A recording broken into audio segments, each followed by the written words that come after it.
نحمدہ ونصلی علی رسولہ الکریم اما بعد سیرت النبی صلی اللہ علیہ وسلم کا آج سبق نمبر 44 ہے، سبق نمبر 44 ہے۔ ہم نے پچھلے سبق میں ام المؤمنین حضرت سودا بنت زمعہ رضی اللہ تعالی عنہ کی شخصیت سے متعلق پڑھا تھا اور اس میں ہمارے لیے بہت سی سیکھنے کی چیزیں تھیں۔ آج کا سبق بھی حضرت سودا بنت زمعہ رضی اللہ تعالی عنہ سے متعلق ہے اور اس میں بھی سیکھنے کی بہت اہم چیزیں ہیں اور انشاءاللہ اس سبق میں ہم سیکھنے کی کوشش کریں گے۔ ہم سب نے کوشش کرنی ہے کہ اس کو توجہ کے ساتھ، اہمیت کے ساتھ سنیں، درود شریف کا اہتمام رکھیں۔ اللہم صلی علی سیدنا محمد وعلی آل سیدنا و مولانا محمد وبارک وسلم۔ حضرت سودا بنت زمعہ رضی اللہ تعالی عنہ، جیسے ہم نے پچھلے سبق میں پڑھا کہ حضور علیہ الصلوۃ والسلام کا جو حضرت خدیجہ کے بعد سب سے پہلا نکاح ہوا وہ حضرت سودا سے ہوا تھا۔ مدینہ منورہ ہجرت کرنے کے بعد آخری عمر میں حضرت سودا بنت زمعہ رضی اللہ تعالی عنہ نے یہ کیا کہ حضرت سودا نے اپنی باری حضرت عائشہ کو دے دی تھی۔ یعنی حضرت سودا رضی اللہ تعالی عنہ نے حضور علیہ الصلوۃ والسلام کو فرمایا کہ مجھے جو عورتوں کو ازدواجی تعلقات میں جس طرح کی دلچسپی اور رغبت اور انٹرسٹ ہوتا ہے، مجھے وہ اپنی عمر کی وجہ سے نہیں رہا، اس لیے کہ حضرت سودا رضی اللہ تعالیٰ عنہ کی شادی جب ہوئی تھی حضور سے مکہ مکرمہ میں ہجرت سے 3 سال پہلے، تو اس وقت ایک روایت سے معلوم ہوتا ہے کہ حضرت سودا کی عمر 55 سال تھی اور ایک روایت سے معلوم ہوتا ہے کہ 66 حضرت سودا رضی اللہ تعالیٰ عنہ کی ایج تھی۔ تو ظاہر ہے کہ پھر 3 سال یہ، پھر مدینہ منورہ کی ہجرت، پھر مدینہ منورہ کی ہجرت کے بعد بھی کئی سال یہ باریاں اسی ترتیب سے چلتی رہیں۔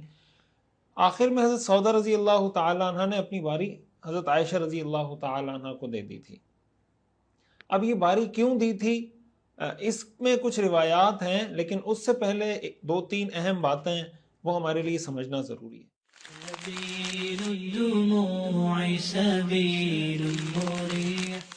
پہلی بات یہ سمجھنی چاہیے کہ اگر کسی کی ایک سے زائد شادیاں ہیں تو اس پر یہ لازم ہے کہ وہ اپنی بیویوں میں برابری کرے، انصاف کے ساتھ پیش آئے۔ حدیث شریف میں آتا ہے، رسول اللہ صلی اللہ علیہ وسلم نے ارشاد فرمایا، من کانت لہ امرأتان فمال الی احدہما جاء یوم القیامت وشقہ مائل، کہ جس کی 2 بیویاں ہوں اور وہ ایک کی طرف مائل ہو جائے تو وہ قیامت کے دن اس حال میں آئے گا کہ اس کا ایک پہلو جھکا ہوا ہوگا، یعنی دور سے پہچانا جائے گا کہ یہ وہ شخص ہے جس نے اپنی بیویوں میں انصاف نہیں کیا تھا۔ اس لیے قرآن کریم میں اللہ تعالیٰ نے اسی چیز کا مسلمانوں کو حکم دیا ہے کہ بھائی اگر ایک سے زائد شادیاں کرنی ہیں تو ان میں عدل و انصاف اور برابری سے کام لینا ہے۔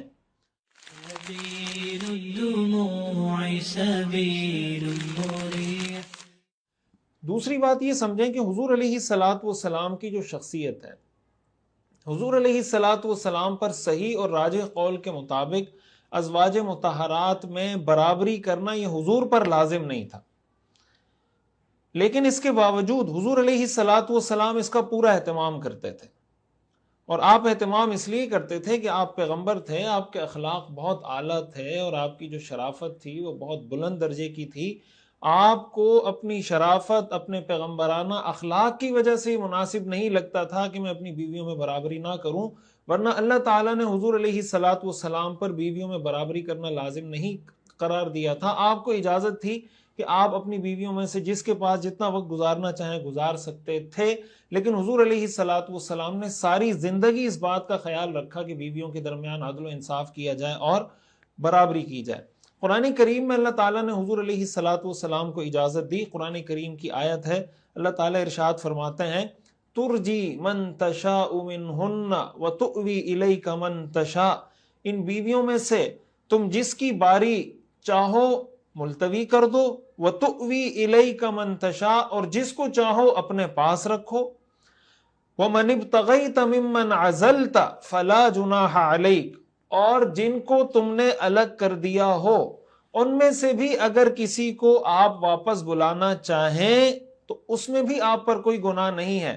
ذالک ادنی ان تقر اعینہن، یہ بات اس طریقے میں اس بات کی زیادہ توقع ہے کہ ان سب کی آنکھیں ٹھنڈی رہیں گی اور وہ غمگین نہیں ہوں گی، انہیں رنج نہیں ہوگا، ولا یحزن، انہیں رنج نہیں ہوگا، ویرضین بما آتیتہن کلہن، اور آپ انہیں جو کچھ دیں گے وہ سب اس پر راضی رہیں گی. یعنی جب ہم نے آپ پہ لازم نہیں کیا، اب آپ کی مرضی جس کو جو حق دیں، تو ان کو پتا ہے کہ اگر اللہ نے لازم نہیں کیا پھر بھی ہمیں حضور علیہ الصلوۃ والسلام اتنا حق دے رہے ہیں، تو یہ حضور علیہ الصلوۃ والسلام کا ہم پر احسان ہے. تو وہ پریشان بھی نہیں ہوں گی، غمگین بھی نہیں ہوں گی، بلکہ جو حقوق آپ ان کو دے رہے ہوں گے وہ اس پہ بڑی خوشی کا اظہار کر رہی ہوں گی.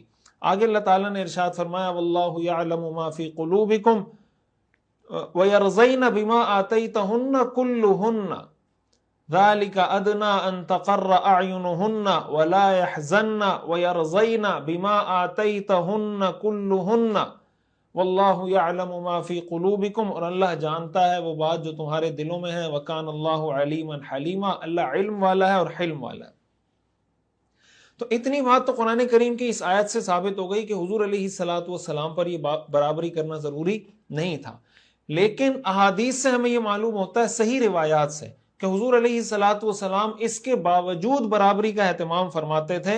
حضرت عائشہ رضی اللہ تعالیٰ عنہ فرماتی ہیں کہ رسول اللہ صلی اللہ علیہ وسلم نے آپ اپنی ازواج کے درمیان باری تقسیم کرتے اور پورے انصاف سے تقسیم کرتے، اور پھر آپ فرمایا کرتے اللہم ھذا قسمی فیما املک فلا تلمنی فیما تملک ولا املک، یا اللہ یہ میری تقسیم ہے اس چیز میں جس کا میں مالک ہوں. یعنی میں اس چیز کا مالک ہوں کہ میں خرچہ برابر دوں، میں اس چیز کا مالک ہوں کہ میں رات گزارنے میں برابری کروں، لیکن میں اس چیز کا مالک نہیں ہوں کہ میرے دل میں کس کی محبت زیادہ ہے. فلا تلمنی فیما تملک ولا املک، جس چیز کے آپ مالک ہیں میں مالک نہیں ہوں، یا اللہ اس کی وجہ سے مجھ پہ کوئی میری پکڑ نہ فرمائیے. یعنی حضور علیہ الصلوۃ والسلام اس کا اہتمام کرتے تھے. اور اس سے یہ بات بھی ہمیں معلوم ہو جاتی ہے کہ اگر کسی کی ایک سے زائد بیویاں ہیں تو وہ اپنے معاملات کے اندر ان کے ساتھ برابری کرے، خرچے میں برابری کرے، رات گزارنے میں برابری کرے. ان دو چیزوں میں برابری ضروری ہے. باقی اگر کسی ایک بیوی سے محبت زیادہ ہے، کسی ایک سے کم ہے، تو شرعاً اس میں کوئی گناہ نہیں. یہ الگ بات ہے کہ دوسری بیوی کے سامنے پہلی بیوی کی تعریفیں کرنا یا اس بات کا اظہار کرنا کہ مجھے اس پہلی بیوی سے زیادہ محبت ہے، تو یہ کوئی اچھا طریقہ نہیں ہے. لیکن دل میں ظاہر بعض اوقات ہوتا ہے کسی ایک سے محبت زیادہ ہوتی ہے، کسی سے کم ہوتی ہے، تو شریعت میں اس پہ کوئی پکڑ نہیں ہے. تیسری بات یہ سمجھیں، یہ آپ سوچ رہے ہوں گے کہ یہ سیرت کا سبق ہے لیکن یہ آپ نے کوئی فقہی مسائل شروع کر دی ہیں. فقہی مسائل نہیں ہے، آگے سیرت کا ایک واقعہ آ رہا ہے، اس کی تمہید کے طور پر اس کو سمجھنے کے لیے یہ ساری چیزیں سمجھنا ضروری ہے. اس لیے آپ سمجھے میں آپ کی بیس بنا رہا ہوں.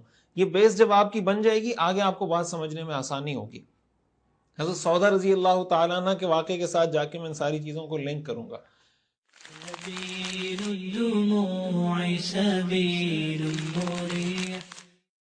تیسری چیز یہ سمجھیں کہ قرآن کریم میں اللہ تعالیٰ نے مسلمانوں کو یہ حکم دیا ہے کہ بھائی اگر تم نے شادی کی ہے تو تمہارے پاس دو راستے ہیں، فَإِمْسَاكُمْ بِمَعْرُوفٍ أَوْ تَسْرِيحٌ بِإِحْسَانٍ. یا تو اچھے طریقے سے رکھو بیوی کو اگر رکھنا ہے، اور اگر اچھے طریقے سے نہیں رکھ سکتے تو تسریح بِإِحْسَان، خوش اسلوبی کے ساتھ اچھے طریقے سے اس کو رخصت کر دو، طلاق دے دو، چھوڑ دو.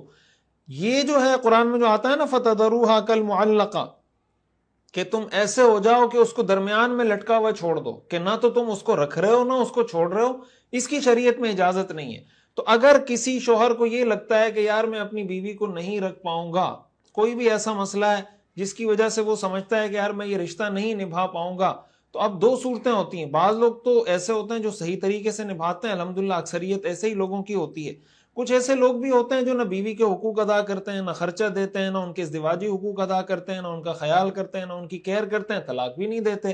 اب بیوی درمیان میں لٹکی ہوئی ہے. قرآن نے ہمیں یہ حکم دیا ہے کہ اگر حقوق ادا کرنے ہیں تو ٹھیک، حقوق ادا نہیں کرنے تو تسریح بِإِحْسَان، اچھے طریقے سے چھوڑ دیں.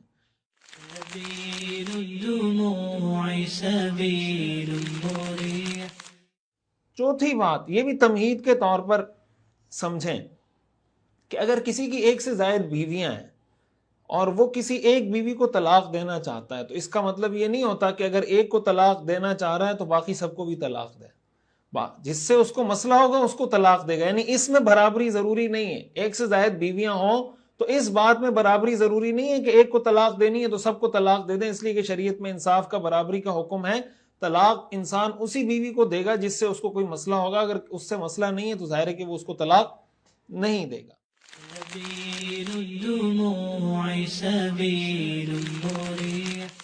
اچھا، اب ہم آتے ہیں اس بات کی طرف کہ حضرت سودا رضی اللہ تعالی عنہ نے اپنی باری حضرت عائشہ رضی اللہ تعالی عنہ کو کیوں دی تھی۔ اس میں ہمیں 3 طرح کی روایات ملتی ہیں۔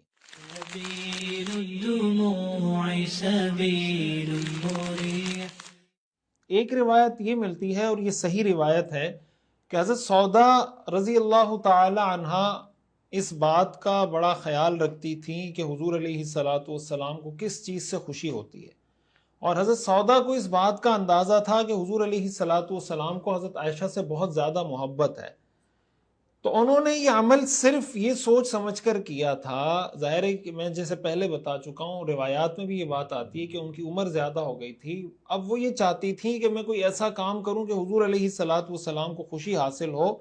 اپنی عمر کے تقاضے کی وجہ سے ان کو ازدواجی تعلقات میں کوئی دلچسپی اور انٹرسٹ بھی نہیں رہا تھا، اس وجہ سے انہوں نے اللہ کے رسول صلی اللہ علیہ وسلم کو خوش کرنے کے لیے ایک طرح سے گویا حضور کو گفٹ دیا کہ آپ اس چیز سے خوش ہوتے ہیں کہ آپ عائشہ کے پاس زیادہ رہیں تو میں اپنی باری ان کو گفٹ کر دیتی ہوں۔ اس کی دلیل صحیح بخاری کی حدیث ہے۔ حضرت عائشہ رضی اللہ تعالی عنہ فرماتی ہیں کہ جب رسول اللہ صلی اللہ علیہ وسلم سفر کا ارادہ کرتے تو اپنی بیویوں کے درمیان قرآن اندازی کرتے، اور جن کا قرآن نکل آتا ان کو اپنے ساتھ لے جاتے، جیسے ٹاس کر لیں یا قرآن اندازی کر لیں، کچھ بھی کر لیں۔ آپ کا یہ بھی طریقہ تھا کہ اپنی تمام ازواج کے لیے، یہ صحیح بخاری کی روایت ہے کہ اپنی تمام ازواج کے لیے ایک دن اور رات کی باری مقرر کر دی تھی۔ آگے اسی روایت میں حضرت عائشہ فرماتی ہیں غیر ان سودۃ بنت زمعہ وہبت یومہا ولیلتہا لعائشۃ زوج النبی صلی اللہ علیہ وسلم، البتہ آخر میں سودا بنت زمعہ نے اپنی باری عائشہ رضی اللہ عنہ کو دے دی تھی جو حضور کی بیوی ہیں۔ کیوں دی تھی؟ تبتغی بذالک رضا رسول اللہ صلی اللہ علیہ وسلم، ان کا مقصد اس عمل سے اللہ کی رضا حاصل کرنا تھا۔ یہ صحیح بخاری کی حدیث ہے، اور اس سے یہ معلوم ہوتا ہے کہ حضرت سودا رضی اللہ تعالی عنہ نے اپنی باری حضرت عائشہ رضی اللہ تعالی عنہ کو معاف کی تھی، اور اس کا مقصد اللہ کے رسول کو اور اپنے شوہر کو، دو جہاں کے سردار ہمارے آقا حضرت محمد صلی اللہ علیہ وسلم کو خوش کرنا تھا۔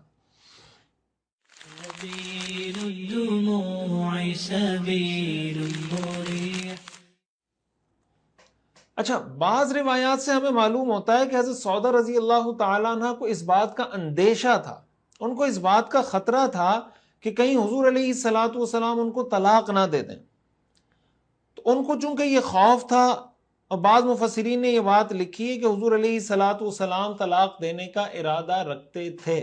یہ بات کسی صحیح روایت سے تو کہیں موجود نہیں ہے کہ آپ طلاق دینے کا ارادہ رکھتے تھے، لیکن بعض مفسرین نے یہ بات لکھی ہے۔ بہرحال حضرت سودا رضی اللہ تعالی عنہ کو اندیشہ تھا کہ حضور علیہ الصلاۃ والسلام شاید مجھے طلاق دے دیں، اور وہ چاہتی تھیں کہ وہ حضور علیہ الصلاۃ والسلام کے نکاح میں رہیں، اور اپنی عمر کے تقاضے کی وجہ سے ان کو ظاہر ہے کہ دلچسپی تو تھی نہیں ان چیزوں میں، لیکن وہ یہ چاہتی تھی کہ حضور کے نکاح میں رہیں۔ اس کی تفصیل سنن ابو داؤد کی ایک روایت میں حضرت عائشہ رضی اللہ تعالی عنہ فرماتی ہیں کہ جب حضرت سودا رضی اللہ تعالی عنہ کی عمر زیادہ ہو گئی اور ان کو یہ خطرہ محسوس ہوا، ان کو یہ اندیشہ ہوا کہ اللہ کے رسول ان کو چھوڑ دیں گے، تو حضرت سودا نے کہا یا رسول اللہ، میں اپنی باری عائشہ کو دے دیتی ہوں۔ رسول اللہ صلی اللہ علیہ وسلم نے ان کی یہ بات قبول کر لی۔ حضرت عائشہ رضی اللہ تعالی عنہ فرماتی ہیں اسی بارے میں قرآن کریم کی جو آیت ہے وَإِنِ امْرَأَةٌ خَافَتْ مِن بَعْلِهَا نُشُوزًا أَوْ إِعْرَاضًا، یہ جو پوری آیت ہے، میں آگے آیت آپ کے سامنے رکھتا ہوں، یہ آیت اسی موقع پر نازل ہوئی۔ اسی طرح جامع ترمذی میں حضرت عبداللہ ابن عباس رضی اللہ تعالی عنہ کی روایت ہے کہ حضرت سودا رضی اللہ تعالی عنہ کو اس بات کا اندیشہ تھا کہ حضور ان کو طلاق نہ دے دیں، تو حضرت سودا نے حضور سے عرض کیا لا تطلقنی، کہ یا رسول اللہ مجھے طلاق مت دیجیے، وَأَمْسِكْنِي، مجھے اپنے نکاح میں رکھیے، وَاجْعَلْ يَوْمِي لِعَائِشَةَ، اور اجعل یومی لعائشہ، اور میں اپنی باری عائشہ کو گفٹ کر دیتی ہوں۔ اور حضور علیہ الصلاۃ والسلام نے ان کی یہ بات قبول کر لی، آپ نے طلاق نہیں دی۔ اس پر قرآن کریم کی یہ آیت سورہ نساء کی نازل ہوئی فلا جناح علیہما ان یصلحا بینہما صلحا، کہ اگر بیوی شوہر کو ایسی کوئی پیشکش کر دے تو شوہر کو طلاق نہیں دینی چاہیے بلکہ آپس میں صلح کر لینی چاہیے۔ اب یہاں پر یہ بات سمجھنے کی ضرورت ہے. اب روایات میں جو ہمارے سامنے آیا کہ اس موقع پر قرآن کریم کی یہ آیات نازل ہوئی، یہ سورہ نساء کی آیات ہیں. سورہ نساء کی آیت نمبر 128، 129 اور 130. قرآن کریم میں اللہ تعالیٰ ارشاد فرماتے ہیں وَإِنِ امْرَأَةٌ خَافَتْ مِنْ بَعْلِهَا نُشُوزًا أَوْ إِعْرَاضًا، کہ اگر کسی عورت کو اپنے شوہر کی طرف سے زیادتی یا بیزاری کا اندیشہ ہو فلا جناح علیہما ان یصلحا بینہما صلحا، تو ان میاں بیوی کے لیے اس بات میں کسی قسم کی کوئی حرج کی بات نہیں ہے، کوئی مضائقہ نہیں ہے کہ وہ آپس میں اتفاق کر کے کسی بات پہ صلح کر لیں. اور آگے اللہ تعالیٰ فرماتے ہیں والصلح خیر، اور صلح کرنا ہی بہتر عمل ہے. وَأُحْضِرَتِ الْأَنفُسُ الشُّحَّ، اور انسان کے دل میں کچھ نہ کچھ لالچ کا مادہ رکھ ہی دیا گیا. یعنی ہر انسان یہ چاہتا ہے کہ مجھے میرے انٹرسٹ حاصل ہوں، مجھے میرے مفادات حاصل ہوں. بیوی شادی کرتی ہے تو اس کی خواہش ہوتی ہے کہ جتنے میرے حقوق ہیں وہ مجھے حاصل ہوں. شوہر شادی کرتا ہے تو اس نے جس مقصد کے لیے شادی کی ہوتی ہے وہ چاہتا ہے کہ مجھے میرے سارے وہ حقوق حاصل ہوں. وَأُحْضِرَتِ الْأَنفُسُ الشُّحَّ، اور آگے اللہ تعالیٰ فرماتے ہیں وَإِن تُحْسِنُوا، اگر تم احسان کرو، وَتَتَّقُوا، اور تقوی سے کام لو، فَإِنَّ اللَّهَ كَانَ بِمَا تَعْمَلُونَ خَبِيرًا، تو جو کچھ تم کرو گے اللہ تعالیٰ اس سے پوری طرح باخبر ہے. آگے اللہ تعالیٰ فرماتے ہیں وَلَن تَسْتَطِيعُوا أَن تَعْدِلُوا بَيْنَ النِّسَاءِ وَلَوْ حَرَصْتُمْ، اگر عورتوں کے درمیان مکمل برابری رکھنا تمہارے بس میں نہیں ہے، وَلَوْ حَرَصْتُمْ، چاہے تم ایسا چاہتے ہی کیوں نہ ہو، یعنی تم چاہتے ہوئے بھی برابری نہیں کر سکتے. فَلَا تَمِيلُوا كُلَّ الْمَيْلِ، تو بس یہ مت کرو کہ کسی ایک کی طرف پورے نہ جھک جاؤ. فَتَذَرُوهَا كَالْمُعَلَّقَةِ، کہ دوسری کو ایسا بنا کر چھوڑ دو جیسے بیچ میں لٹکی ہوئی چیز ہوتی ہے، نہ اس طرف نہ اس طرف. وَإِن تُصْلِحُوا، اور اگر تم اصلاح سے کام لو، وَتَتَّقُوا، اور تقوی سے کام لو، فَإِنَّ اللَّهَ كَانَ غَفُورًا رَحِيمًا، تو یقین رکھو کہ اللہ بہت بخشنے والا، بہت مہربان ہے. یعنی اللہ تعالیٰ یہ ارشاد فرما رہے ہیں کہ بھئی جس کی ایک سے زائد بیویاں ہوں تو پورا انصاف کرنا تو کسی انسان کے لیے ممکن ہی نہیں. جیسے میں نے بتایا انصاف دو چیزوں میں ہے، ایک تو رات گزارنے میں برابری ہونی چاہیے، دوسرا خرچہ دینے میں برابری ہونی چاہیے. باقی انسان کی محبت میں ان ساری چیزوں میں ظاہر ہے کہیں نہ کہیں کمی زیادتی ہو رہی ہوتی ہے. اللہ تعالیٰ یہ فرما رہے ہیں کہ تم چاہتے ہوئے بھی پوری برابری نہیں کر سکتے، بس اس چیز کا خیال رکھو فَلَا تَمِيلُوا كُلَّ الْمَيْلِ فَتَذَرُوهَا كَالْمُعَلَّقَةِ. اور آگے اللہ تعالیٰ ارشاد فرماتے ہیں وَإِن يَتَفَرَّقَا، اور اگر یہ دونوں جدا ہو جاتے ہیں يُغْنِ اللَّهُ كُلًّا مِّن سَعَتِهِ، اللہ اپنی قدرت اور رحمت کی وسعت سے دونوں کو ایک دوسرے سے بے نیاز کر دے گا. اگر طلاق ہو جاتی ہے یغنی اللہ کلم من سعتی، اللہ اپنی رحمت سے دونوں کو ایک دوسرے سے بے نیاز کر دے گا. عورت کا بھی کہیں رشتہ ہو جائے گا، مرد کا بھی کہیں رشتہ ہو جائے گا. وکان اللہ واسعا حکیما، اللہ بڑی وسعتوں والا ہے، بہت حکمت والا ہے.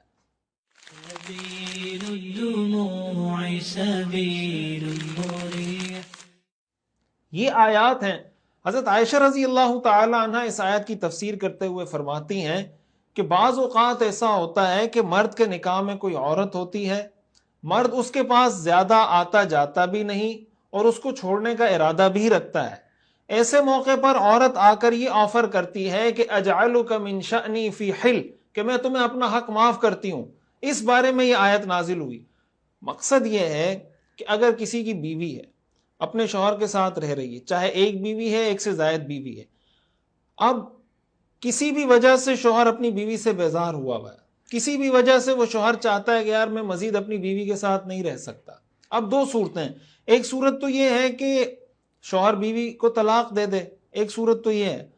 دوسری صورت یہ ہے کہ اگر وہ طلاق نہیں دے رہا اور یہ حقوق بھی ادا نہیں کر رہا جو بیوی کے حقوق ہیں، ظاہر شوہر گناہگار ہوگا.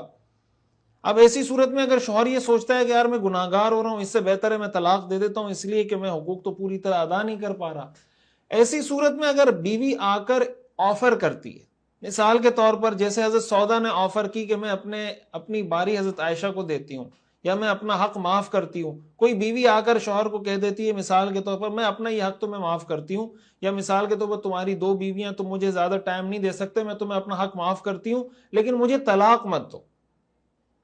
یہ قرآن کریم کی اس آیت کا مطلب ہے کہ اگر کسی عورت کو اس بات کا ڈر ہے اور وہ آپس میں صلح کر لیں تو یہ کر سکتے ہیں، اور اللہ تعالیٰ فرماتے ہیں ایسا کرنا چاہیے۔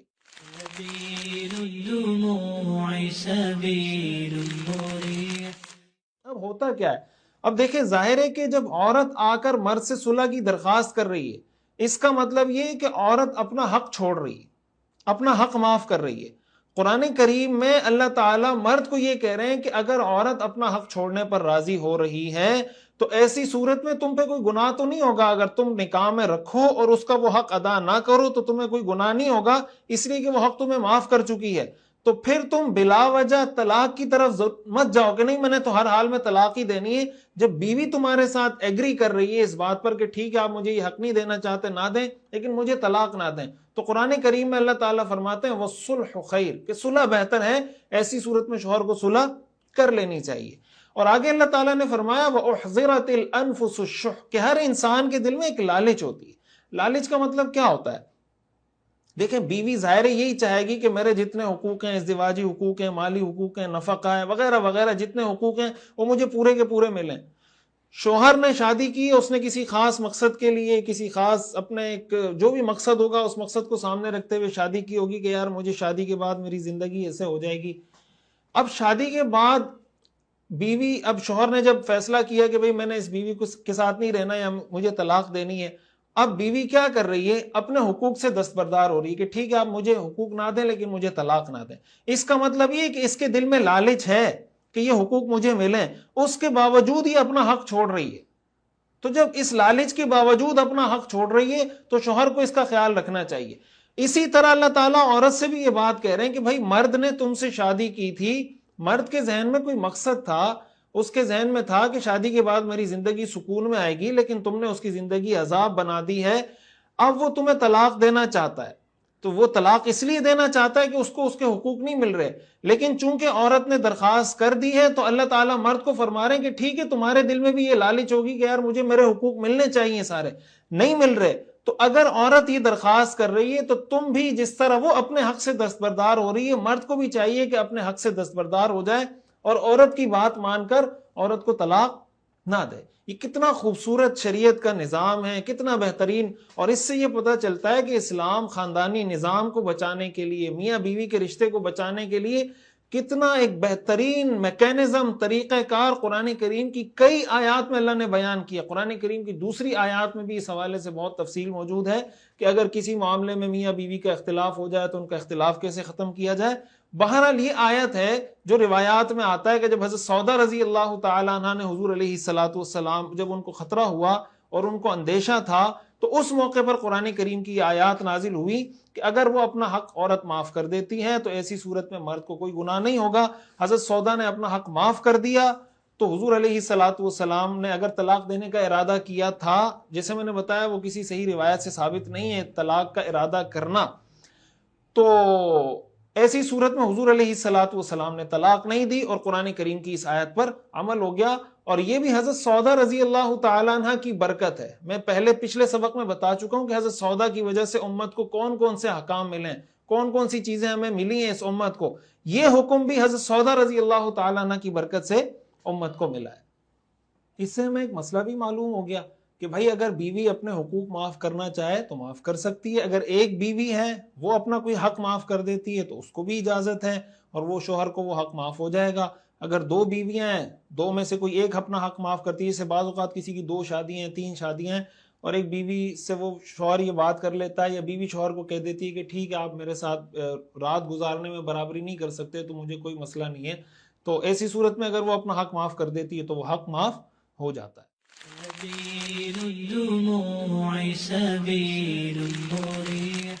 اور اسی میں ایک سبق ہمارے لیے یہ بھی ہے کہ دیکھیں قرآن کریم نے یہ فرمایا نا وَأُحْضِرَتِ الْأَنفُسُ الشُّحَّ، کہ ہر انسان کے دل میں لالچ ہوتی ہے کہ اپنے حقوق زیادہ سے زیادہ حاصل کرے۔ تو اس سے ہمیں یہ سبق حاصل ہوتا ہے کہ اگر کہیں پر کسی بھی مرحلے میں 2 لوگوں کا آپس میں معاملہ ہے اور سامنے والا اپنے مفادات قربان کر رہا ہے، اپنے موقف سے کسی طرح پیچھے ہٹ رہا ہے، اس کو کہیں نقصان ہو رہا ہے لیکن وہ نقصان پھر بھی برداشت کر رہا ہے، اس کا مطلب یہ کہ وہ اس معاملے کو بگاڑنا نہیں چاہ رہا۔ وہ کوئی بھی مسئلہ ہو، وہ آپ کا بزنس ہو، وہ آپ کا خاندانی مسئلہ ہو، کاروباری مسئلہ ہو، کسی بھی قسم کا مسئلہ ہو، مثال کے طور پر آپ ادارے کے ڈائریکٹر ہیں، ادارے کا کوئی ملازم ہے، کہیں پر بھی اگر ایسی صورتحال ہو جائے کہ دو لوگوں میں اختلاف ہو گیا اور ایک آدمی اپنے مفادات سے پیچھے ہٹ رہا ہے، اپنے حقوق سے کسی حد تک پیچھے ہٹ رہا ہے، اس کا مطلب یہ کہ وہ صلح کی طرف قدم بڑھا رہا ہے، تو قرآن کی اس آیت سے اور ان پورے واقعات کے تناظر میں ہمیں یہ بات سمجھ میں آتی ہے کہ سامنے والے بندے کو بھی پھر یہ چاہیے کہ وہ صلح کی طرف وہ بھی قدم بڑھائے۔ اگر ایک آدمی اپنے مفادات سے پیچھے ہٹ رہا ہے تو دوسرے کو بھی کوشش کرنی چاہیے کہ اگر یہ قربانی دے رہا ہے تو کچھ قربانی وہ بھی دے دے، تاکہ ان کی آپس میں صلح ہو جائے اور اچھے طریقے سے وہ آگے چل سکے۔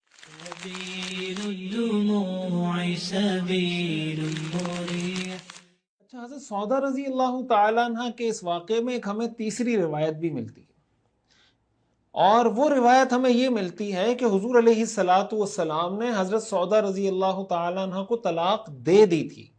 ایک روایت یہ بھی ملتی ہے، اور اس کے بعد حضرت سودا رضی اللہ تعالیٰ عنہ نے حضور علیہ الصلاۃ والسلام سے درخواست کی کہ یا رسول اللہ آپ رجوع کر لیں درخواست طلاق سے، اور میں آپ کے نکاح میں رہنا چاہتی ہوں، اور میں یہ چاہتی ہوں کہ قیامت کے دن میرا حشر آپ کی ازواج میں اور آپ کی بیویوں میں ہو۔ اس حدیث میں آتا ہے، مصنف عبد الرزاق، سنن کبریٰ، طبقات ابن سعد کے اندر یہ روایت موجود ہے کہ حضرت سودا رضی اللہ تعالیٰ عنہ کو حضور علیہ الصلاۃ والسلام نے ایک طلاق دے دی، تو حضرت سودا رضی اللہ تعالیٰ عنہ نے یہ درخواست کی اور ساتھ ہی یہ پیشکش کی کہ یا رسول اللہ آپ میری باری جس زوجہ کو دینا چاہیں دے دیں، مجھے اپنی عمر کی وجہ سے ویسے ہی ان چیزوں کی ضرورت نہیں، لیکن میں یہ چاہتی ہوں کہ قیامت کے دن میں آپ کے ساتھ اٹھائی جاؤں، آپ کی ازواج میں میرا حشر ہو۔ رسول اللہ صلی اللہ علیہ وسلم نے حضرت سودا کی یہ بات قبول کی، اور آپ نے اپنی طلاق جو دی ہوئی تھی اس طلاق سے آپ نے رجوع کر لیا۔ ظاہر ہے ایک طلاق کسی نے دی اس کو رجوع کا حق حاصل ہوتا ہے، وہ اگر رجوع کر لیتا ہے تو وہ نکاح دوبارہ بحال ہو جاتا ہے۔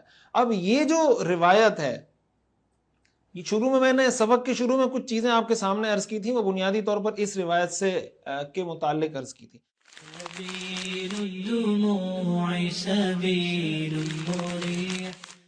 اب اس روایت کو لے کر کچھ مستشرقین نے، کچھ ملحدین نے سیرت پر اور معاذ اللہ حضور علیہ الصلاۃ والسلام پر طرح طرح کے اعتراضات کرنا شروع کر دیے کہ یار دیکھیں معاذ اللہ حضور علیہ الصلاۃ والسلام جب ان کی اہلیہ بوڑھی ہو گئی تو حضور علیہ الصلاۃ والسلام نے ان کو طلاق دے دی۔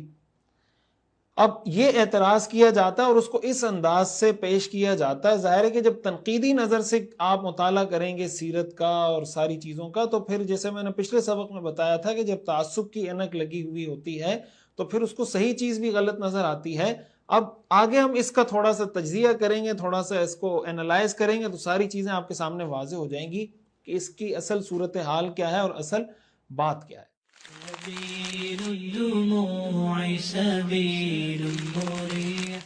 اس کے صحیح اور تفصیلی جواب کی طرف بڑھنے سے پہلے میں حضرت علی رضی اللہ تعالیٰ عنہ کا ایک قول آپ کو سنانا چاہتا ہوں۔ مسند احمد کے اندر حضرت علی رضی اللہ تعالیٰ عنہ کا یہ قول موجود ہے، اذا حدثتم عن رسول اللہ صلی اللہ علیہ وسلم حدیثا فظنوا به الذي احیأہ واہداہ وانقاہ، کہ جب تمہیں رسول اللہ صلی اللہ علیہ وسلم کے بارے میں کوئی بات بتائی جائے، حضور کا کوئی واقعہ سنایا جائے، تو اس کے بارے میں وہ گمان کرو جو سب سے اچھا ہو، سب سے مناسب ہو اور سب سے زیادہ تقوی پر مبنی ہو۔ سنن ابن ماجہ کے اندر بھی حضرت علی رضی اللہ تعالیٰ عنہ کا یہ قول موجود ہے۔ شریعت میں ہمیں اس بات کا حکم ہے کہ اگر کوئی عام مسلمان بھی کوئی کام کرتا ہے نا اور اس میں دو طرح کے احتمال ہیں، تو شریعت ہمیں یہ حکم دیتی ہے کہ آپ اس کو اچھے احتمال پہ معمول کریں۔ مثال کے طور پر آپ سے کسی نے وعدہ کیا تھا کہ یار میں 10 بجے آ جاؤں گا، اب وہ 10 بجے نہیں آیا، اب ایک احتمال یہ کہ یار اس نے وعدہ خلافی کی، جان بوجھ کے نہیں آیا۔ ایک احتمال یہ کہ ہو سکتا ہے یار رستے میں ٹریفک ہو سکتا ہے اس کا ٹائر پنچر ہو گیا، ہو سکتا ہے گھر میں کوئی ایمرجنسی آ گئی ہو۔ اب شریعت ہمیں اس بات کا حکم دیتی ہے کہ آپ اس کو اس بات پہ معمول نہ کریں کہ یار وہ فراڈی ہے، دھوکے باز ہے، وعدہ خلافی کرتا ہے، بلکہ آپ اس کو اس چیز پہ معمول کریں کہ یار کوئی ایمرجنسی ہو گئی ہوگی، کوئی مجبوری ہوئی ہوگی۔ شریعت ہمیں اس بات کا حکم دیتی ہے۔ اب ظاہر ہے کہ جب یہ حکم ہمیں ایک عام مسلمان کے بارے میں، تو رسول اللہ صلی اللہ علیہ وسلم کے بارے میں ایک مسلمان کو کس چیز کا حکم ہوگا؟ اس لیے کہ رسول اللہ صلی اللہ علیہ وسلم کی عظمت، ان کا احترام، ان کا مقام، ان کی محبت ایک مسلمان کے لیے ایمان کا بنیادی جز ہے۔ تو سب سے پہلے تو یہ بات سمجھنی چاہیے، اور جب یہ چیز سامنے ہوگی تو اعتراض ویسے ہی نہیں بنے گا، اور اعتراض بنتا بھی نہیں ہے۔ کیوں نہیں بنتا اس کی تفصیل کی طرف میں آتا ہوں۔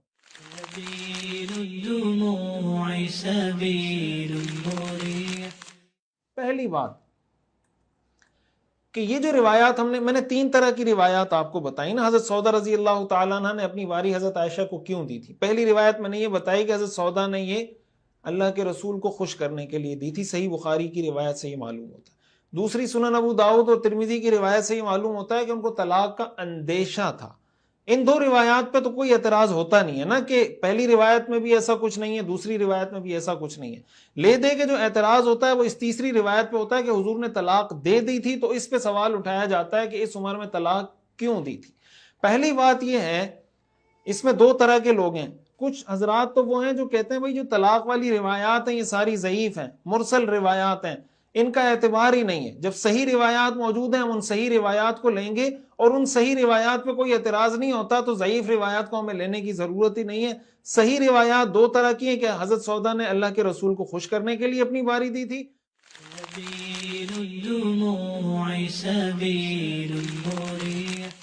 دوسرا کہ ان کو طلاق کا اندیشہ تھا. طلاق کا اندیشہ کیوں تھا اس پر بھی میں بات کر لیتا ہوں تاکہ یہ چیز بھی واضح ہو جائے. طلاق کا اندیشہ حضرت سودا رضی اللہ تعالیٰ عنہ کو اس لیے تھا کہ جب حضرت سودا کا حضور سے نکاح ہوا، میں پہلے بتا چکا ہوں کہ حضرت سودا کی نکاح کے وقت عمر 55 سال تھی، اور ایک روایت کے مطابق 66 ایئر حضرت سودا رضی اللہ تعالیٰ عنہ کی ایج تھی. حضرت سودا رضی اللہ تعالیٰ عنہ کی رخصتی مکہ مکرمہ میں ہوئی ہجرت سے 3 سال آپ یہ لگا لیں. پھر اس کے بعد حضرت عائشہ کی جو رخصتی ہوئی ہے وہ 2 ہجری کے اندر ہوئی ہے، 5 سال یہ ہو گئے. تو اگر 66 سال عمر تھی تو ہجرت کے دوسرے سال حضرت سودا رضی اللہ تعالیٰ عنہ کی عمر اس وقت تک 71 ہو گئی تھی. اور اس کے بھی کئی سالوں بعد 3-4 سالوں بعد جا کر، یعنی آپ یہ کہہ سکتے ہیں کہ جب حضرت سودا رضی اللہ تعالیٰ عنہ کی عمر 76 کے قریب ہو گئی، تب جا کر حضرت سودا رضی اللہ تعالیٰ عنہ نے اپنی باری معاف کی. اور حضرت سودا کو اس بات کا اندازہ تھا کہ میری عمر بھی زیادہ ہے. حضور علیہ الصلوۃ والسلام، ظاہر ہے آپ ایک شوہر تھے، شوہر کو گھر میں جس قسم کی خدمت کی ضرورت ہوتی ہے، جس قسم کی خاطر مدارات کی گھر میں ضرورت ہوتی ہے، حضرت سودا رضی اللہ تعالیٰ عنہ کو بعض اوقات اس چیز کا احساس ہوتا تھا کہ میں شاید حضور علیہ الصلوۃ والسلام کا اس طرح پوری طرح خیال نہ رکھ پا رہی ہوں جس طرح حضور علیہ الصلوۃ والسلام کی باقی ازواج جو جوان ہیں،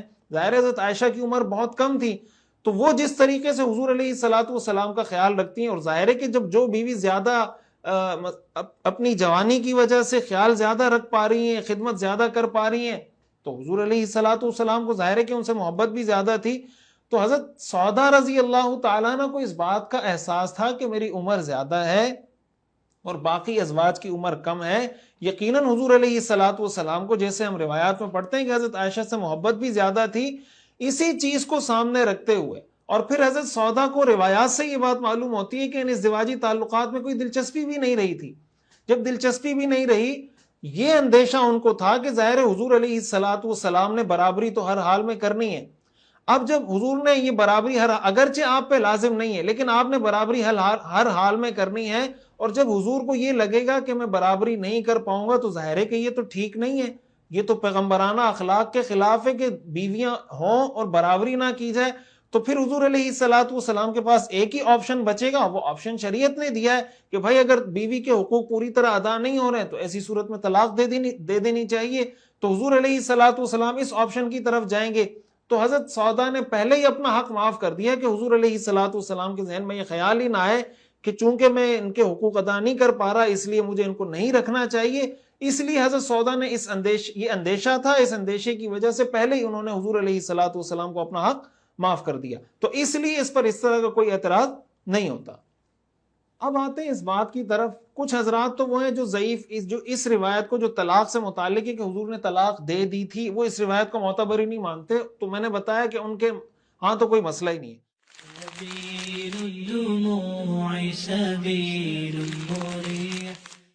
کچھ حضرات کہتے ہیں کہ نہیں، وہ کہتے ہیں یہ روایات ضعیف اس سینس میں نہیں ہے کہ ان سے بالکل استدلال نہ کیا جا سکے، بلکہ یہ روایات بھی دوسری جگہوں پر اگر کہیں مرسل ہیں تو دوسری جگہ متصل سند کے ساتھ بھی موجود ہیں، لہٰذا ان کو بالکل مسترد نہیں کیا جا سکتا. تو انہوں نے بھی اس حدیث کو بڑے واضح طریقے سے ایکسپلین کیا اور اس پر بھی کوئی اعتراض نہیں ہوتا. پہلی بات تو یہی جو میں ابھی بتا چکا کہ بھائی شریعت نے شوہر کو یہ حکم دیا ہے کہ یا تو بیوی کو رکھو یا اچھے طریقے سے رکھو یا اچھے طریقے سے چھوڑ دو۔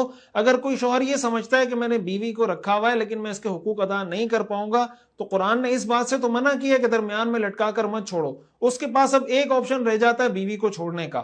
تو ایسی صورت میں اگر کوئی شوہر بیوی کو طلاق دے رہا ہے تو وہ کوئی ناجائز کام نہیں کر رہا، وہ جائز کام کر رہا ہے، اس لیے کہ اگر وہ طلاق نہیں دے گا تو گناہگار ہوگا۔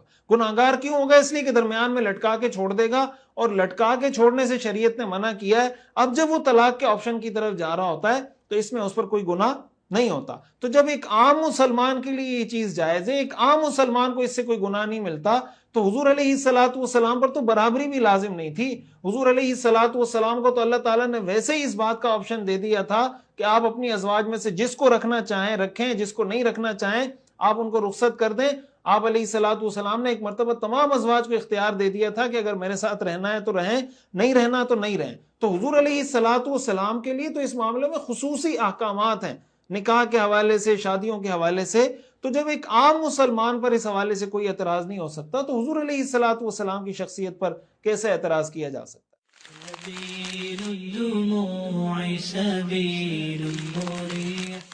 دوسری بات یہ سمجھیں کہ عرب کے معاشرے میں، اصل میں ہم جب کسی بھی واقعے کو اپنے معاشرے کے کلچر کے پیراڈائم سے دیکھتے ہیں نا تو ہمارا نقطہ نظر کچھ اور ہوتا ہے۔ عرب کے معاشرے میں طلاق یافتہ عورت کی شادی یا کسی کے شوہر کا انتقال ہو گیا تو اس کی شادی میں کوئی دیر نہیں لگتی تھی۔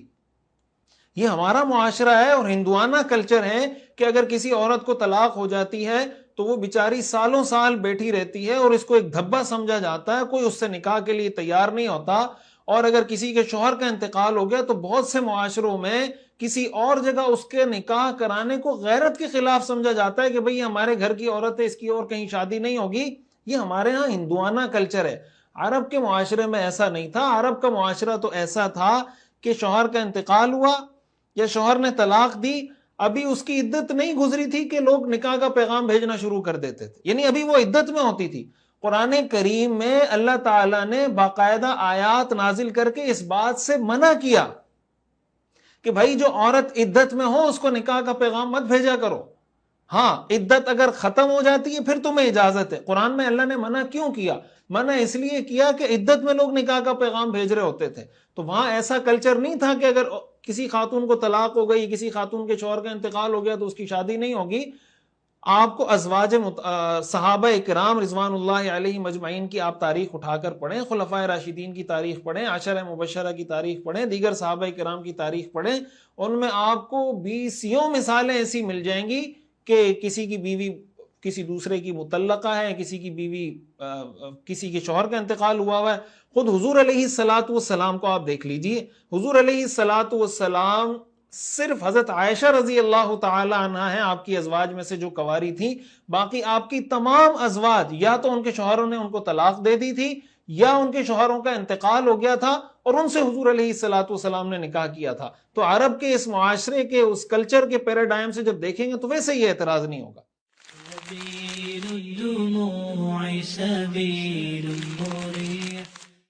اور تیسری بات یہ کہ عام طور سے یہ سوال اس لیے بھی اٹھتا ہے کہ یار اگر کسی بیوی کو طلاق دے دی تو اس کی مالی کفالت کیسے ہوگی، کھانے پینے کا کیا بندوبست ہوگا؟ تو حضور علیہ الصلوۃ والسلام نے غزوہ خیبر کے موقع پر حضرت سودا رضی اللہ تعالی عنہ کو ایک زمین اور بہت ساری جائیداد، بہت ساری چیزیں ایسی دے دی تھیں کہ اگر حضرت سودا رضی اللہ تعالی عنہ کہیں نکاح نہ بھی کرتی تو ساری زندگی اگر بیٹھ کر بھی کھانا چاہتی تھیں تو وہ کھا سکتی تھیں۔ اتنی مالی وسعت ان کے پاس تھی، اور یہ سب کچھ حضور علیہ الصلوۃ والسلام کا دیا ہوا تھا، تو اس لیے بھی اس پر کوئی اعتراض نہیں ہوتا۔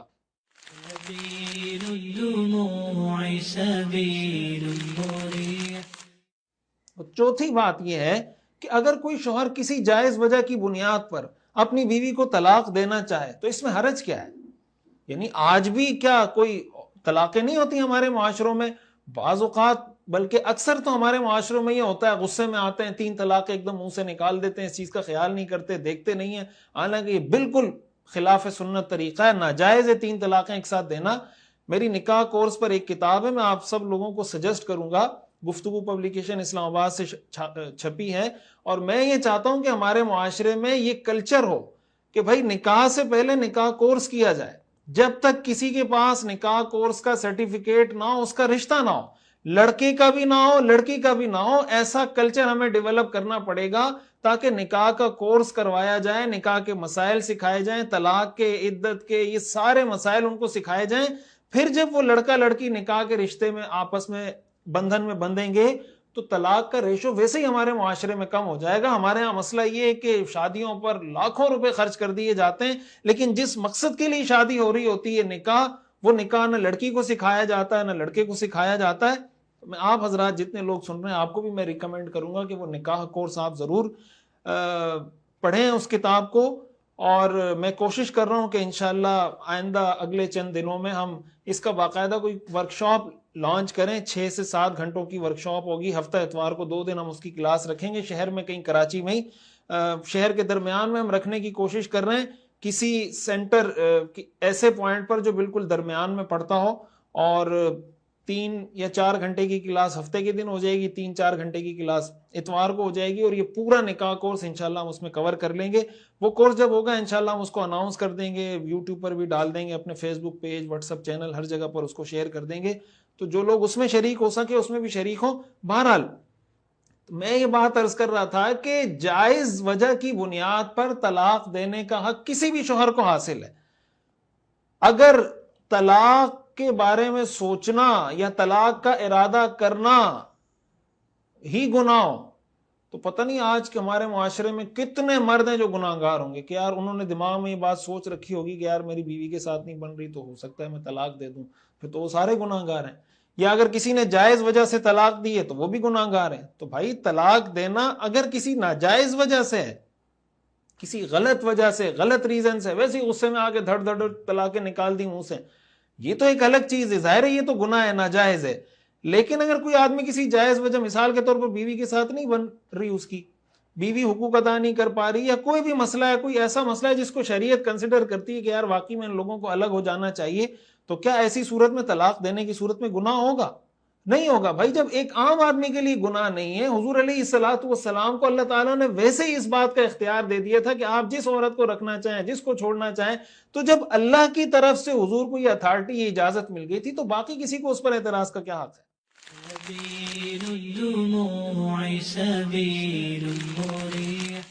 اچھا، ایک اور بات، اس پر اعتراض کیا جاتا ہے مولدین کی طرف سے، حضور علیہ الصلوۃ والسلام نے طلاق دے دی تھی، لیکن حضور علیہ الصلوۃ والسلام نے رجوع بھی تو کیا تھا. حضرت سودا نے درخواست کی، حضور نے رجوع کر لیا.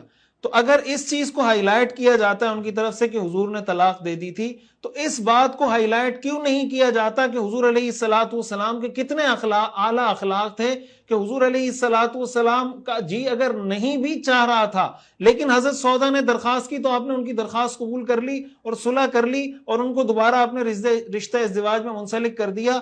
اتنا بڑا کام آپ نے کیا کہ اپنی بیوی کی بات کی لاج رکھی، ان کا خیال رکھا. کہ ایک مثال کے طور پر اگر آپ نے طلاق دے دی تھی یا دینا چاہ رہے تھے تو اس کے باوجود اپنے جذبات کو دبایا، اپنے جذبات کو نیچے کیا، اور حضرت سودا رضی اللہ تعالیٰ عنہ کا خیال رکھتے ہوئے دوبارہ ان کے ساتھ منسلک ہو گئے.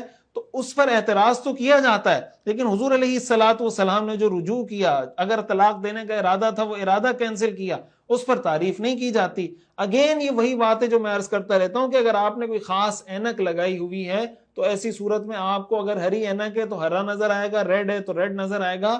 اور اگر آپ بالکل نیوٹرل ہو کر صحیح معنوں میں چیز کو دیکھنے کی، سمجھنے کی کوشش کریں گے تو کوئی اعتراض نہیں ہوگا، بلکہ خوبیاں ہی خوبیاں نظر آئیں گی. اور ہمارے آقا، ہمارے پیغمبر حضرت محمد صلی اللہ علیہ وسلم، وَرَفَعْنَا لَكَ ذِكْرَكَ، ان سے اعلیٰ خوبیوں والا کوئی ہو نہیں سکتا. قرآن کریم میں اللہ فرماتا ہے نون والقلم وما یسطرون ما انت بنعمت ربک بمجنون وان لک لاجرا غیر ممنون وانک لعلی خلق عظیم. قرآن میں اللہ نے فرمایا وما ارسلناک الا رحمتا للعالمین، جو دشمنوں کے لیے رحمت ہو، جو رستے میں تکلیف دے، سر پہ تکلیف دے چیزیں ڈالنے والوں کے لیے رحمت ہو، جو گھر کے سامنے کچرا ڈالنے والوں کے لیے رحمت ہو، جو دشمن کے لیے رحمت ہو، طائف میں پتھر برسانے والوں کے لیے جو ہدایت کی دعا کر رہا ہو، وہ اپنی بیوی کے لیے، زوجہ کے لیے کیسے رحمت نہیں ہوگا بھائی؟ لیکن جب آدمی تعصب کی اینک لگا کے دیکھتا ہے تو پھر اس کو اچھائی بھی برائی نظر آتی ہے اور برائی بھی اچھائی نظر آتی ہے. تو یہ اس اینک کا، پیراڈائم کا فرق ہوتا ہے. اس لیے اس وجہ سے میں نے پچھلے سبق میں بتایا نا کہ جب حضرت سودا کا نکاح حضور سے ہوا تو حضرت سودا کے بھائی تھے عبد بن زمعہ، وہ اپنے سر پر مٹی ڈالنے لگے غم کی وجہ سے، اور جب مسلمان ہو گئے تو افسوس کرتے تھے کہ یار یہ میں نے کتنا غلط کام کیا کہ میری بہن کا نکاح حضور سے ہوا اور میں اس میں غم کی وجہ سے سر پہ مٹی ڈال رہا ہوں، یہ خوشی کی چیز تھی، میں اس پہ غم کر رہا تھا۔ تو اس سے ہمیں یہ بات سمجھ میں آتی ہے، سیکھنے کو ملتی ہے کہ بعض اوقات انسان صحیح چیز کو غلط سمجھ رہا ہوتا ہے، غلط چیز کو صحیح سمجھ رہا ہوتا ہے، لیکن جب اعتدال کے ساتھ صحیح نظر سے چیزوں کو دیکھنا اور سمجھنا شروع کرتا ہے تو اس کے سامنے چیزوں کی وضاحت خود بخود ہو جاتی ہے۔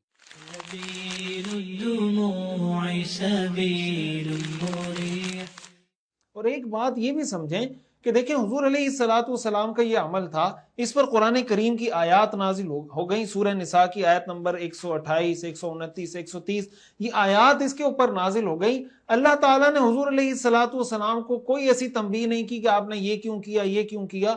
اگر کوئی ایسا کام ہوتا جس پہ تنبیہ کی ضرورت ہوتی تو اللہ تعالیٰ کی طرف سے تنبیہ آتی نا۔ قرآن کریم میں کئی آیات ایسی ہیں جس میں حضور علیہ السلام کو اللہ تعالیٰ کی طرف سے تنبیہ کی گئی ہے کہ آپ کو یہ کام یوں کرنا چاہیے تھا۔ تو اگر یہاں بھی ایسا کوئی کام تھا جو شرعی نقطہ نظر سے ٹھیک نہ ہوتا تو اللہ تعالیٰ کی طرف سے اس پہ تنبیہ آتی، یہاں ایسی کوئی بات نہیں ہے۔ تو جب اللہ تعالیٰ کے حکم کی کوئی خلاف ورزی نہیں ہوئی ہے، کسی انسان کی کوئی حق تلفی نہیں ہوئی ہے، نہ حق اللہ اس میں کسی طرح متاثر ہوا، نہ اس میں بندوں کا حق متاثر ہوا، تو بلا وجہ کا اعتراض کرنے کا کیا مطلب؟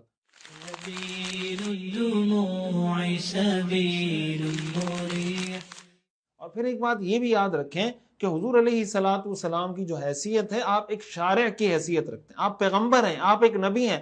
حضور علیہ السلام کی شخصیت سے اللہ تعالیٰ نے بہت سے ایسے کام کروائے ہیں امت کو سکھانے کے لیے۔ امت کو سکھانے کے لیے حضور علیہ السلام خود بعض اوقات ایسے کام آپ علیہ السلام نے کیے ہیں تاکہ امت کو پتہ چلے کہ یہ کام جائز ہے، یہ کام ناجائز ہے، اور اس کام کے اندر رعایت ہے۔ بعض وہ چیزیں جن کو ہم مکروہ کہتے ہیں، جن کو ہم کہتے ہیں کہ یہ ٹھیک نہیں ہے، حضور علیہ السلام نے بعض مواقع پر وہ کام بھی کیے، اس لیے کیے تاکہ امت کو پتہ چل جائے کہ یہ کام حرام نہیں ہے، اس لیے کہ اگر بالکل حضور علیہ السلام اس سے اجتناب کرتے تو وہ چیز حرام ہو جاتی۔ تو حضور علیہ السلام کی حیثیت شارع کی ہے۔ جب آپ شارع ہیں، پیغمبر ہیں، نبی ہیں، اور آپ ہمارے لیے رول ماڈل ہیں، اب یہ سارے احکام جو ہمیں سمجھ میں آئے، قرآن کریم کی جو آیات نازل ہوئی یہ اسی بنیاد پر نازل ہوئی، اسی سے یہ سارے احکام ہمیں سمجھ میں آئے۔ تو خلاصہ کلام یہ، خلاصہ اگر میں آپ کے سامنے رکھوں، خلاصہ کلام یہ ہے کہ کوئی بھی شوہر اپنی بیوی کو کسی جائز وجہ سے طلاق دینا چاہے تو وہ طلاق دے سکتا ہے۔ ایک عام مسلمان بھی اگر کسی جائز وجہ سے طلاق دے گا وہ گناہگار نہیں ہوگا۔ تو جب ایک عام شخص کو اس چیز کی اجازت ہے، حضور علیہ السلام کو بھی اس چیز کی اجازت ہے۔ دوسری بات یہ کہ ہم اپنے معاشرے کے پیراڈائم سے اس کو نہ دیکھیں۔ عرب معاشرے میں طلاق یافتہ عورت کے لیے نکاح کرنا کوئی مشکل نہیں تھا، اور اگر مالی کفالت کے حوالے سے کسی کے دماغ میں کوئی سوال آتا ہے تو مالی کفالت بھی حضور علیہ السلام آلریڈی حضرت سودا رضی اللہ تعالیٰ عنہ کی کر چکے تھے غزوہ خیبر کے موقع پر، اور جائز وجہ کی بنیاد پر، جیسے میں نے پہلے یہ بات عرض کی، کوئی طلاق دیتا ہے تو اس میں کوئی گناہ بھی نہیں۔ اور پھر یہ بات بھی کہ حضور علیہ السلام نے اگر طلاق دی بھی تھی تو حضور علیہ السلام نے رجوع بھی کیا تھا۔ اگر طلاق دینے کا ارادہ کیا تھا تو طلاق دینے کا ارادہ کینسل بھی کیا تھا۔ تو طلاق کے ارادے پر اعتراض تو ہے لیکن رجوع پر کوئی تعریف نہیں کی جاتی۔ اس کا مطلب اس اعتراض کا مقصد اعتراض برائے اعتراض ہے، کوئی واقعی ایسی چیز نہیں ہے جو انسان کو سمجھ نہ آ رہی ہو، کوئی شک شبہ ہو رہا ہو۔ اور اسی کے ساتھ ساتھ جب قرآن کریم کی آیات نازل ہو گئیں، اس کا مطلب اللہ نے اپنے رسول کے فیصلے کی توثیق کر دی کہ جو آپ نے کیا ہے ٹھیک کیا ہے، اب اس کے بعد اس پر کسی کو اعتراض کا حق حاصل نہیں ہوتا۔ اور ایک آخری چیز جو آج کے سبق میں ہمیں سیکھنے کو ملتی ہے، حضرت سودا رضی اللہ تعالیٰ عنہ کی شخصیت کا ایک نمایاں پہلو تو یہ ہے کہ یہ سارے احکام جو سورہ نساء کی آیات ہم نے پڑھی، حضرت سودا رضی اللہ تعالیٰ عنہ کی برکت سے اس امت کو یہ سارے احکام ملے، اور اس کی وجہ سے امت میں کتنے خاندان جڑے ہوں گے، کتنے خاندان اس وجہ سے جڑے ہوں گے، کتنا بڑا صدقہ جاری ہے۔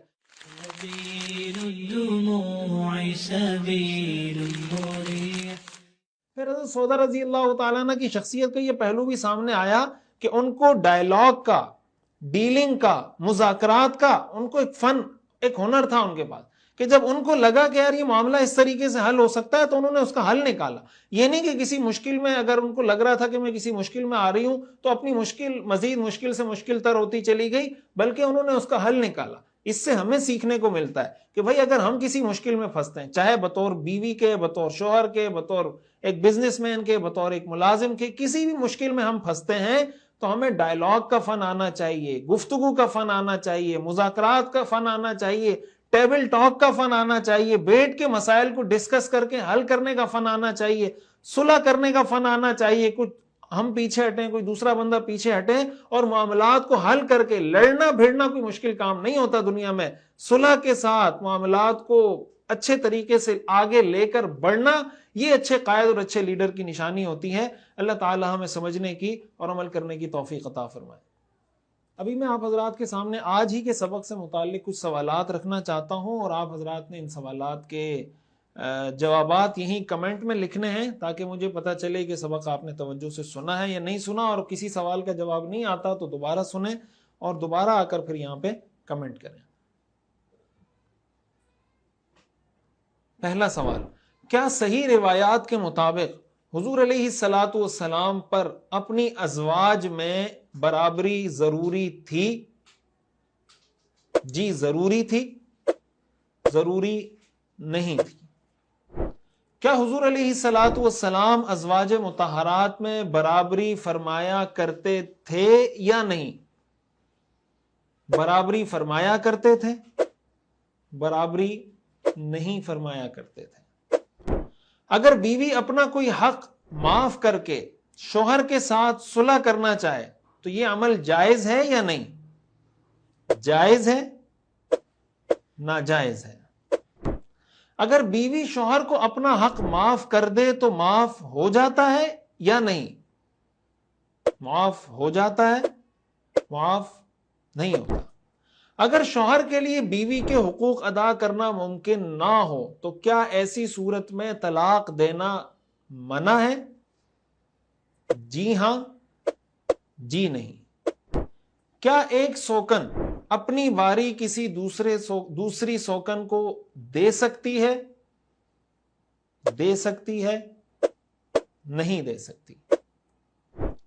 کیا ایک سے زائد بیویوں میں انصاف کرنا ضروری ہے یا نہیں؟ جی ضروری ہے، ضروری نہیں ہے. ایک سے زائد بیویوں کی صورت میں کن دو چیزوں میں برابری ضروری ہے؟ رات گزارنے میں اور نفقہ یعنی خرچہ دینے میں، سفر پر ساتھ لے جانے اور رات گزارنے میں، دلی محبت اور سفر پر ساتھ لے جانے میں. کیا عرب کے معاشرے میں طلاق یافتہ عورت کا نکاح مشکل تھا یا آسان تھا؟ مشکل تھا، آسان تھا. بیوی کو لٹکا کر رکھنا اور حقوق نہ دینا زیادہ بہتر ہے یا اچھے طریقے سے خوش اسلوبی سے طلاق دے دینا بہتر ہے؟ لٹکا کر رکھنا بہتر ہے، خوش اسلوبی سے رخصت کر دینا بہتر ہے. حضرت سودا رضی اللہ تعالی عنہا کے طرز عمل سے ہمیں کیا سیکھنے کو ملتا ہے؟ مشکل گھریلو حالات میں مذاکرات کا فن، معاشی ترقی کے اسباب، سیاسی امور کی مہارت. وآخر دعوانا ان الحمد للہ رب العالمین.